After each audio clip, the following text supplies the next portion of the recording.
next stop on our tour today is in Ardmore. We're at the Noble Foundation and we're going to check up on them and see what kind of horticulture research is going on. With us today is Steve Upson. He's a horticulturist here at the Noble Foundation. Steve, thanks for allowing us to come and visit. You're very welcome. Now, Steve, you've got a lot of horticulture research going on, and one of your main focus areas is in hoop houses, isn't it? Yes, ma'am. We're real proud of what we've been able to accomplish, and we believe that the concept is legitimate, and would like to share it with a lot of folks in Oklahoma and North Texas, our service area. Great. Now, as we look at a hoop house, what's the main focus? Why would you use a hoop house? Okay, one of the questions that a lot of people have when they see these structures is they always say, well, Mr. Upson, that's just a greenhouse. Mm-hmm. The way a hoop house differs from a greenhouse is primarily it doesn't have the amount or sophistication of environmental control. Right. It's very passive. Mm-hmm. We try to encourage people to think of this structure as nothing more than a garden with a top over it. Mm-hmm. Okay, and the way we regulate temperature is simply by regulating the height of our roll-up walls and our end walls and our doors. So we can have ventilation, or we can control the amount of heat gain by, again, lowering the wall. So what we want to try to do is not only provide protection from our weather, and we know how volatile our weather is in Oklahoma, but we want to provide a means by which we can extend the season. And that's why most people use these structures, is that they can plant earlier, they can harvest earlier, and they can also harvest later because we have some control. It's a modified control over our environment. So you've basically expanded on the cold frame idea then? Exactly. Yeah, I think in the nursery industry these would be called cold frames. Some people call them walk-in tunnels. I've always used the term hoop house because it's big enough to walk in and it's made of hoops. Well, while we're talking about made of hoops, maybe you could show us how this is constructed. Okay, sure. Like a greenhouse, the primary part of the structure is the hoops themselves. You can use different kinds of materials for the hoops. Now, on smaller houses, you can use plastics of some kind. And generally, we don't recommend people use PVC because it's brittle and it's not very strong. It takes so much additional support to make it, to provide any kind of rigidity. This particular material is oil-filled pipe. It's polyethylene, and it's strong enough for a short spans, and this is a 10-foot house, so this works pretty good. Now, of course, the other material is steel, galvanized steel, and we really recommend that for most purposes, for most folks. Okay, that's the hoops. I have a baseboard here. This can be out of, it should be treated lumber, treated material. It could be 1 inch or 2 inch wide. It serves as a landing for the roll-up wall, the base of the roll-up wall vent. Okay, baseboard, again, very similar to other types of greenhouses.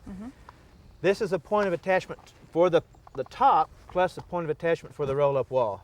This is really one piece of plastic. And then you have your doors. You can have as fancy of ends as you want. You can custom make them. All of our houses are custom-made walls. Generally, we have a storm door on each end so that we have tours. We can walk in one end and out the other way for easy access. Okay. Now, this side, we've got the side already rolled up, and maybe our viewers would like to see how that works. Okay, sure.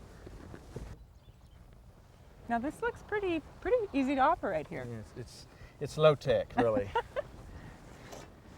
We have a piece of rebar here, or sucker rod, that allows this thing to remain stable in a stable situation under winds. We'll just pull that out, and basically just use your wrist to lower it. You see the PVC pipe here that makes the spindle, and just lower it. That's really good. It's as simple as it is. And then, of course, when we go to vent it in the morning, on a sunny day when it starts warming up, a house no larger than this can be easily operated with one person.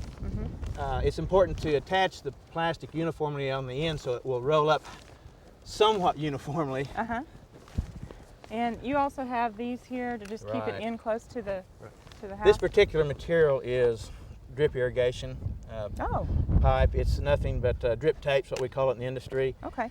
We use it, we have it available, but anything that would provide that's flexible, provide a strap, to restrain this thing from flying out under wind. That's all it's for. Okay. Well, now that we've kind of seen how the houses operate, let's take a look at some of the things that you got growing in here. Okay. Wow, what have you got growing in this one, Steve? Pole beans. All right. You want to check it out? Yeah.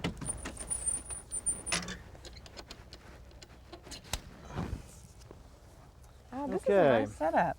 Well, we thought we would try to trellis these things up using one of the purlins for support, and this is mason's line. That's all it is.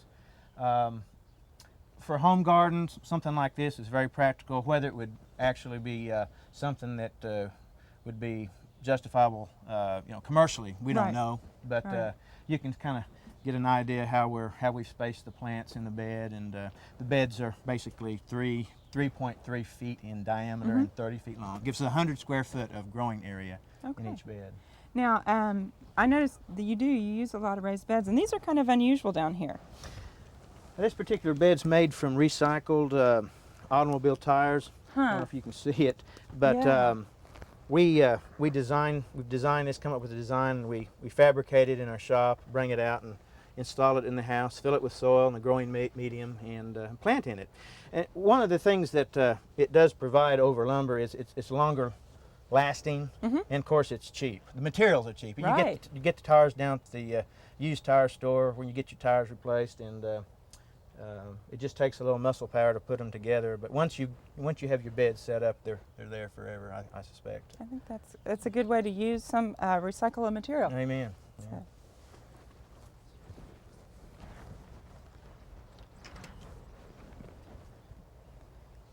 Wow, you've got a cucumber jungle in here, Steve. You bet. This is the first time we've tried cucumbers in a hoop house, this commercial scale. Tried to take advantage of the vertical space, in a house. Kind of expensive for some of these houses. We have cages. just some regular remesh cages, same kind that people use for supporting tomatoes. We have 15-gallon containers. We thought we would try. It allows for a little bit more versatility over a raised bed, because we can have the container, another set of containers prepared and planted, and once this crop's done, we move another one right in. So we don't Right. have a lot of downtime that way. That's great. Now I noticed you've also got it set up for irrigation, and that's pretty much what you use with these is drip irrigation. Oh isn't yeah, it? yeah, it's the only way to go. We try to provide the plant with sufficient moisture, but we try to alleviate the drench, or drought syndrome. Right. And that's what you can do with drip irrigation. You can manage your water better with it. Great. Well, Steve, we enjoyed this tour. If somebody wanted to know more about hoop houses and raised bed gardening, is there a way they can get more information from you? Sure, yeah, we have a packet of information. We'll be glad to send anyone. Just give us a call or write us, or information is also available on our website. Great. Well, thanks again. This was a lot of fun. Good to have you. We hope you've enjoyed this classic from the Oklahoma Gardening Vault. Remember, even though these tips and techniques are timeless, there's always something new to learn in the world of gardening. By subscribing to both Oklahoma Gardening and OK Gardening Classics, you'll have access to a wealth of gardening knowledge, both classic and contemporary.